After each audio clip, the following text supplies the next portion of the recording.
Hello, Spark fans, and welcome back to Advancing Spark, where, yes, we're still doing Databricks videos. People keep asking, with the whole Microsoft Fabric launch, are we going to stop doing Databricks? No, don't be daft. There's a ton going on in the world of Databricks currently. So today we're going to do our usual end of the month roundup of what happened in May 2023 and talk about all the good stuff we're seeing in the Databricks platform. So we'll do the normal format, we'll get the release notes, we'll work all the way through it, we'll have a look at the latest runtime, which is 13.1. And yeah, there's a load of quite good stuff in there.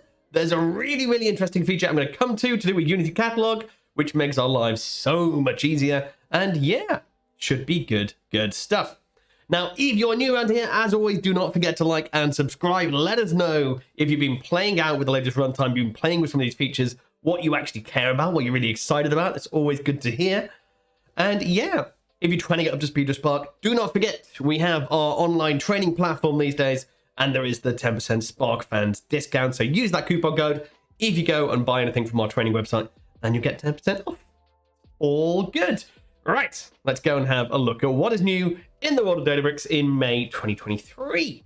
So I'm on the Azure Databricks release notes as usual for me. If you're on a different cloud provider, you can go and check out your relevant release notes over there. And yeah, we're just going to work upwards from here. We're going to see what's new and have a look at what's going on in the world.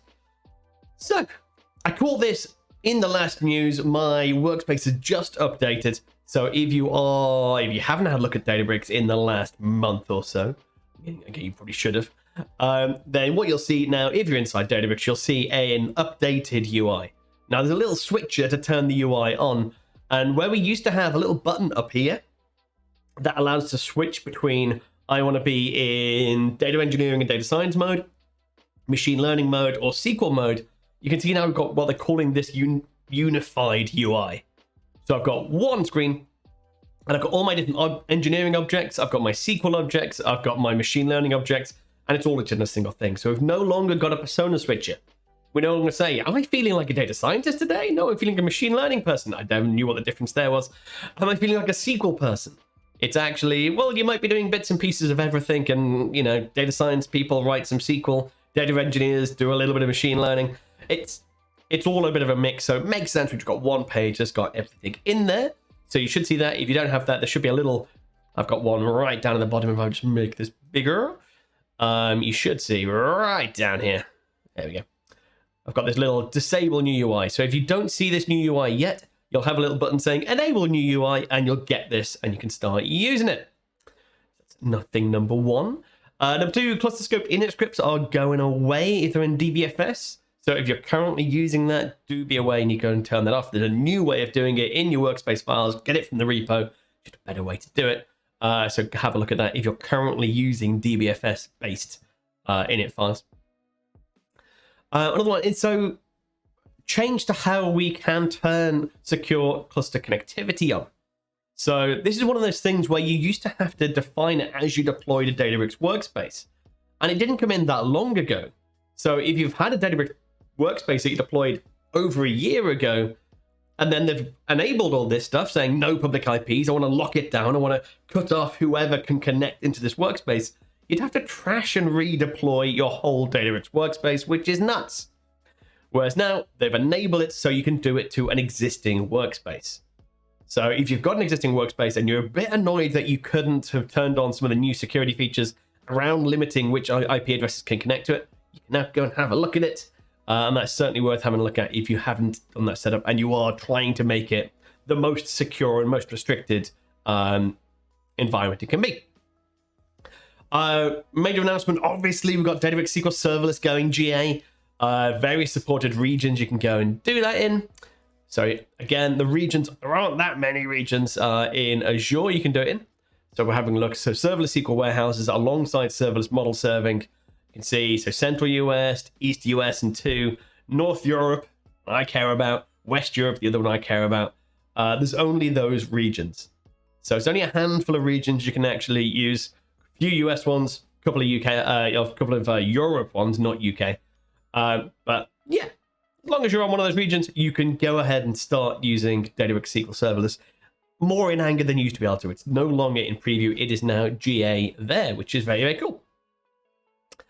Some changes around, there's a couple of these changes around how your admin settings and what the defaults are when you first turn serverless warehouses on. One, basically now every workspace is now automatically enabled for SQL Serverless. So Databricks Serverless will automatically be turned on if you have a workspace in the relevant region. So if it's allowed, it'll just automatically be enabled if your region supports it. That also means some of your settings to be able to enable it or disable it have gone because it's automatically enabled. I mean, that kind of makes sense. And some things via the API, if you're automatically creating things, then previously you could set some things that would default and it would automatically assume you wanted serverless. Now it's just allowing you to be a little bit more explicit about it.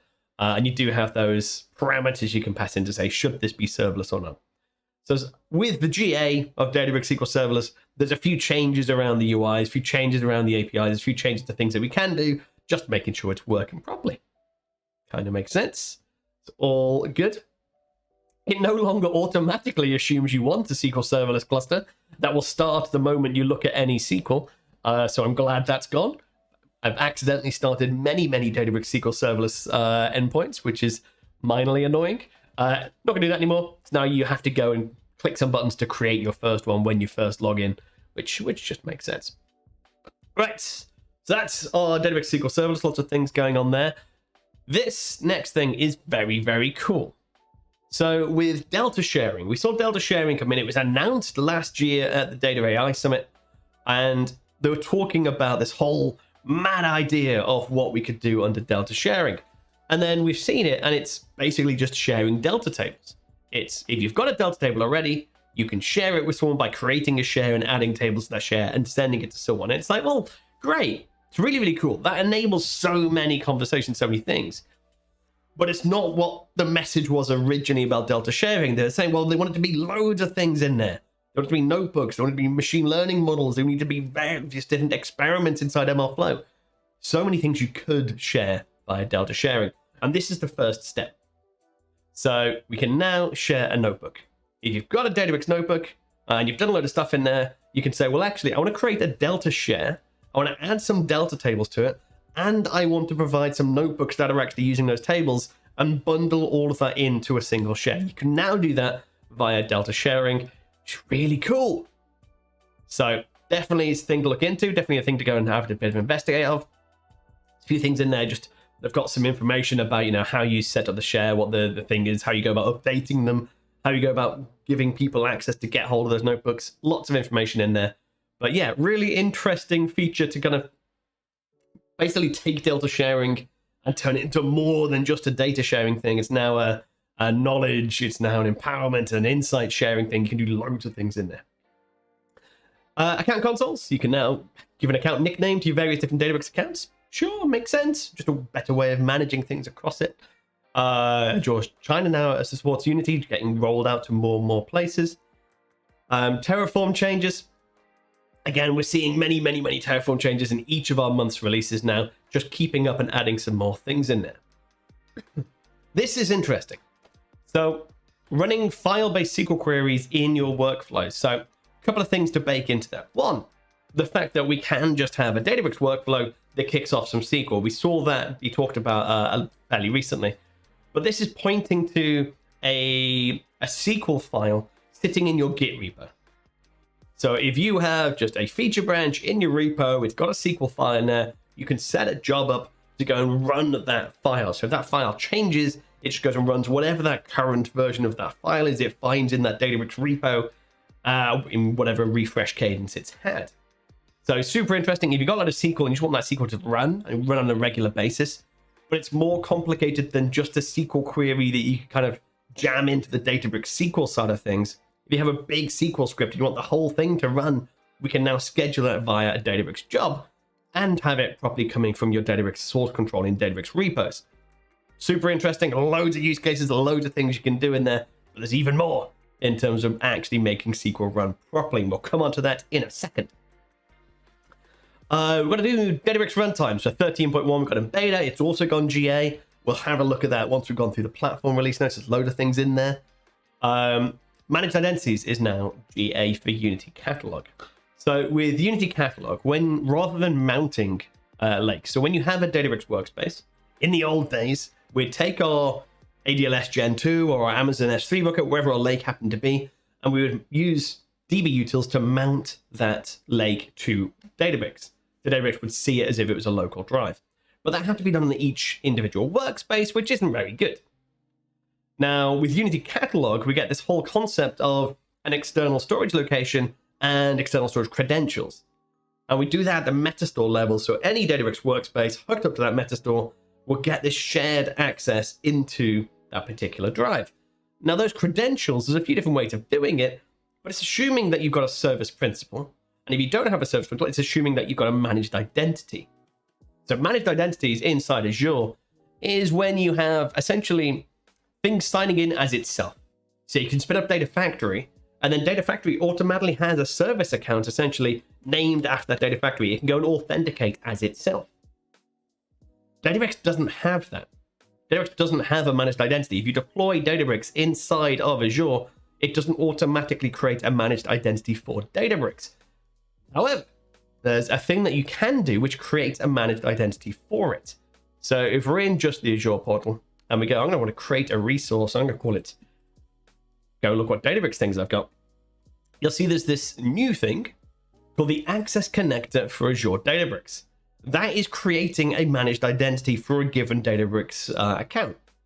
So that means that we can actually, from Unity Catalog, we can say, hey, I want to give all my workspaces the ability to go and connect to this particular ADLS Gen 2, this particular data lake, and I want it to authenticate as itself as a Databricks managed identity. I need to create that thing. That Access Connector for Azure Databricks is essentially a managed identity that I can then take that, give it access to things, and tell Unity Catalog to use that to connect to stuff. So that is something that's now gone GA for Unity Catalog to support it, so we can now go ahead and use it. So it's a good way of managing our access. So if you're using Unity Catalog and using external tables rather than the default metastore for Unity Catalog, then you should be using managed identities, and that's now GA to go and use it, which is very cool. It's good to see. Some more updates for the Terraform provider, which again makes sense, allowing you to add workspace files and go and do things in there. Partner Connect, we're seeing more and more partners get rolled onto Partner Connect, so you can automatically just click some buttons and get working with some third parties outside of Databricks. Improvement to the JDBC engine. So if you're using Unity Catalog, there's you now have the concept of a primary key and a foreign key. And this is kind of just metadata that's held at the Unity Catalog level, really. And you can get that information now if you're using the JDBC driver. Again, just an update to allow you to do all that stuff. Again, Terraform provider coming up and more. So we're seeing more things go in, some things to do with the Databricks secrets, a few things to do with being able to add more Unity Catalog things into your pipeline, which is cool. More Partner Connect stuff with Fivetran axis of changing about how it works. You no longer need to be a workspace admin, which is useful. And then this thing. This thing is huge. Whoops. So Unity Catalog binding catalogs to a specific workspace. What does that mean? So if we're using Unity Catalog, you can have one metastore per Azure region. So if I'm sat there in West Europe is where I've built all of my various different resources. It's where my Databricks workspace is. It's where my lake is. And I want to have Unity Catalog, I can go and create my metastore for West Europe. However, if I've got dev, test, prod, they're all still going to be West Europe. But across my entire AD tenant, I can only have one Unity Catalog metastore for West Europe. Meaning in my dev, I would see all my dev, test, and prod tables. In my test, I would see dev, test, and prod. In my prod, I would see dev tables. Even though they're in different environments, they may even be in different Azure subscriptions. But because we're doing everything at the tenant level, because of that's where the account console lives, therefore that's where my metastore lives, it was kind of awkward. I would be logging into a workspace and I'd have to use table access control security to limit what people can see. But if you're an admin, you can see everything. It doesn't really make any sense. So this thing is huge. So if I've got a metastore, yes, my metastore would have all of the different catalogs, dev, test, prod, bronze, silver, gold, all my different account product domains, whatever they happen to be. And I want to be able to restrict actually my dev workspace. I only want dev workspace to be able to see the dev flavors of those catalogs. And we can now do that. So that's what this change is. This change is saying, I can say this catalog inside a metastore is only visible to these workspaces, whereas this catalog is visible to these workspaces. Prod can see prod. Dev can only see dev. We can now actually do that. And that's fairly huge. So there's a big thing we can do. We can do it via Data Explorer. We can set it up automatically via the API. We can do it by the CLI. There's lots of things in there. But that change in itself is a huge piece of usability for Unity Catalog. Being able to just say, well, yes, having just one metastore for a single region is a bit of a limitation. Makes it very weird if you have different development environments. But now we can actually provide some control to make it just usable, sensible for users actually tackling it. So that's really big. Big change to how Unity Catalog works, being able to bind those things down separately. Okay. Another change in terms of the Terraform provider coming through. If you're going through that, just read through the release notes. There's lots of stuff in there. We can now use a thing called confidential computing VM types. So this is a certain type of VM that restricts what data is actually sent back to Microsoft as a cloud provider. And that now can be used. So if you're trying to lock things down even further to make sure the data that you're having is not visible to literally anybody, even on the Microsoft side, then that's something you can have a look into, you can plug together. I've not had to play with that yet. Be interesting to know how many people are actually waiting for that. Is that something people are desperate for? Be interesting. I've not dug in. I've not had a request from a client to look into it yet, but be interesting if we need to. Yeah, and 31 GA, we'll have a look at that in a sec. This last one is the other SQL thing I said was coming. So we saw inside a Databricks job, we can now just run a bit of SQL, an arbitrary SQL file lying around inside Databricks repos. This change is actually, for me, even bigger. So we can now run Databricks notebooks on SQL warehouses. And that doesn't sound like a big thing. A SQL warehouse is just a SQL cluster, right? Well, it's just a Spark cluster. It's a special kind of Spark cluster, yes, that's been optimized to expect it to be SQL query based. It's got things like Photon and things baked a little bit in. Things like serverless allowing you to work in a slightly different way. But that doesn't matter, right? And it does. Because for a long time, whenever we had a large bit of SQL to do, well, one, we'd have to jam it into Databricks inside that query explorer, and you'd have a massive script in there, which is awkward to look after. Or we'd have to hold it as a random just .SQL script and then manage it via jobs. And again, it's not great. The fact that we can use a notebook with markdown and cells and repeat cells and pull that information out and have that full structure in there actually means we can treat some of that a little bit more like production code. So the same way as we just ran that notebook anyway, except we can use Databricks SQL Serverless. We can use all the optimizations. It'll hit the query history. So if I go into the Databricks SQL side and I look at what queries have been run, it'll be in my history of things that I've ran, even if it was a load of SQL I was using to populate tables and build out my facts and build out my dimensions and all of that stuff. So it's a change to how we run SQL in production and where it gets sent or what it runs on, which being able to run it in the notebook style is actually really useful for me. So this is now in preview. So you can go and have a look and go and have a play with it. And yeah, it's definitely interesting. A couple of things to note. One, it ignores anything that is not SQL. So if you've got a big old notebook and it's load of SQL, oh, let's do something in Python, load of SQL, and you run this via that kind of new ability, you run it on a Databricks SQL cluster, it'll just ignore the other bits.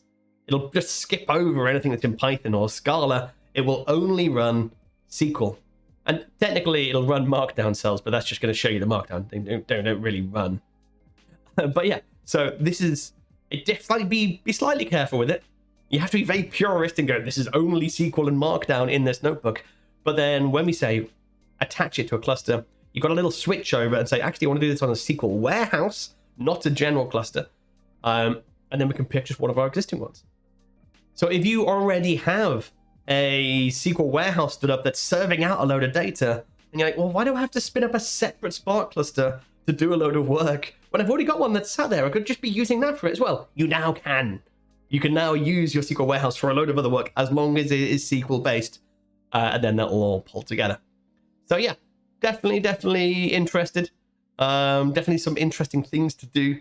Be a little bit careful. There's a couple of those limitations. There's a couple of things that you need to be watch out for. But yeah, definitely an interesting change. It's very cool. All right.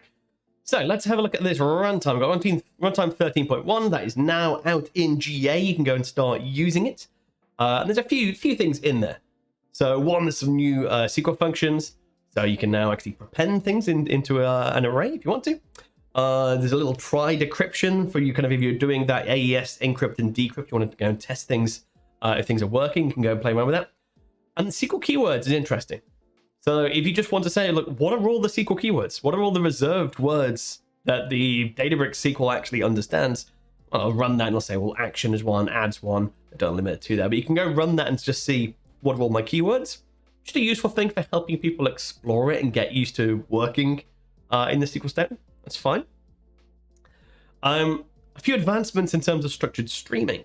So tying together multiple advanced stateful operators. So if you're trying to do, as it says, trying to take a window aggregation and then put that into a join and then put that into another window, being able to do these fairly complex stateful transformations inside a stream, it was limited how many of those you were allowed to do. You go, no, you can't. It's just, no, you're being silly. Don't stop doing that. Now allows you to start doing some of those things and actually sort of go and do some interesting stuff.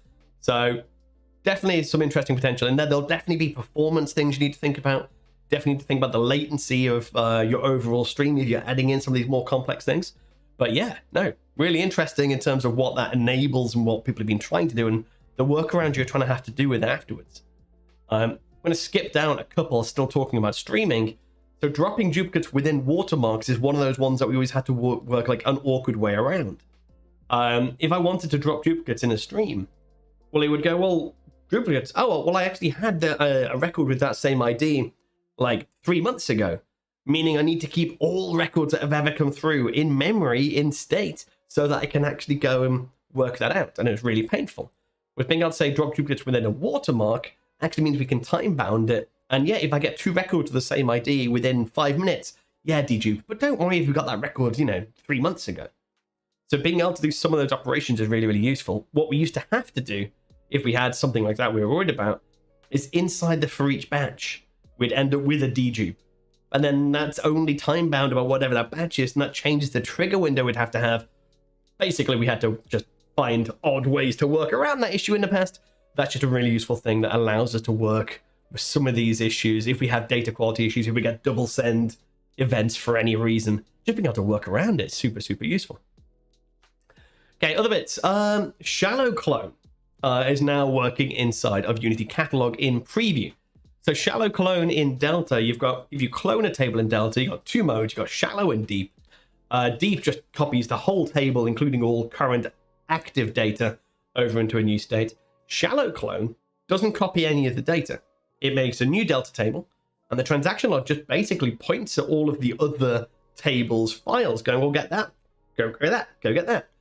And what that allows us to do is we can write an update statement against that shallow clone, and only the files that change will get new Parquet files written into the new table. It won't bother copying all the old ones over. So it's a really lightweight way of us being able to test things in production. If I'm in prod, I've got loads of data. I want to test a new update script. I'm like, oh, I don't want to try it in prod, but I don't have enough data to test it in dev or test. Well, I can shallow clone it, create a temporary clone of it, try my update scripts, have a look at the performance, have a look at the output, test the data afterwards, and then trash it. It's a really useful way of being able to actually manage a BAU large enterprise lakehouse. But Unity Catalog didn't allow you to do shallow clones. So that meant we didn't have this great way of testing production things out, which just made life a bit awkward. This is great. Very, very happy we can now use shallow clone to actually go, well, actually just create a shallow clone of that table, test a load of stuff, trash the table, we're done, clean up the data, we're happy. Really, really useful. It's just, again, Unity Catalog getting closer to that really, really robust thing we use just for everything in production. Okay, PubSub. So if you're doing structured streaming from a Google PubSub source, you can now go and do that. So now a built-in connector, useful. I mentioned the available now, supported for Kinesis data. Kinesis. 13 So available now is one of the catch-up triggers. So for many streaming sources, we've had trigger once. And that's essentially whenever you trigger a stream saying trigger once, it'll have a look at the last watermark it had in the checkpoint since it last started. It'll have a look at where the source is currently up to. And as a single big old chunky micro batch, it will just do all of the data to catch up to where it was. And that's not necessarily particularly performant. If the stream operator, which is expecting to do really small little micro batches, is suddenly loading hundreds of thousands of records, it's not going to go that well. Available now says the same thing. This is where I was. This is where you are now. But I'm going to micro batch continuously until I catch up to where it was when I first started. So available now, just a much more efficient way of still using streaming, still using checkpointing, still doing the same process of catching up. It's just catching up via multiple steps rather than trying to do it in one big chunky step. That's really useful. And the more sources that have available now, just the better, essentially. There's extended support for conversions from Iceberg. So if you've got a lot of data from Iceberg, you're trying to convert it over to Delta, you're trying to move it to be a more Spark savvy format, you can now do that. You can bring it over. I think the limitations, as it says, with partitions on certain types of fields just wouldn't come over. So there's still some limitations in terms of what you can convert there, depending on how you're using Iceberg. But it's getting a little bit nicer, getting a little bit better, getting more and more, well, fewer and fewer limitations, essentially. Changing our star version for Alter Share. Don't even know what that's about. I'm assuming that's to do with Delta sharing, but... and then finally, a couple of new expressions coming in for H3. That is the geospatial thing, H3, where you got all the hexes, just taking the map of anything and turning it into a bunch of hexes so they can be well distributed across your Spark cluster. And again, it's just a couple of extra functions for you to use in there. Oh, well, that's a load of stuff, isn't it? As usual, load of library upgrades, load of Spark things. You've got all the Jira tickets that were raised to actually make this version of Spark it's based on. And that is all I wanted to run through. So yeah, no, just a huge amount of things going on. When I first glanced through, I was like, okay, well, there's a few UI changes, a few repeated things, but some of those features actually have a massive impact. So certainly the way that we can use SQL, if any part of your creating your lakehouse and you're reproducing your curated data sets is heavily using SQL, you've now got some nice new options in that running SQL as a workflow from repos, and also just running a full Databricks notebook that is all SQL based on your SQL warehouse rather than a normal Spark cluster just gives you a load more flexibility and options about how this stuff works. Unity catalog, being able to say, okay, this workspace can only see these catalogs is a massive change about how we can actually build a proper environment with various different dev, test, prod environments and actually have it work exactly how we want it to. You cannot see those ones that aren't in dev. You can't see dev data from prod. You cannot see prod data in dev.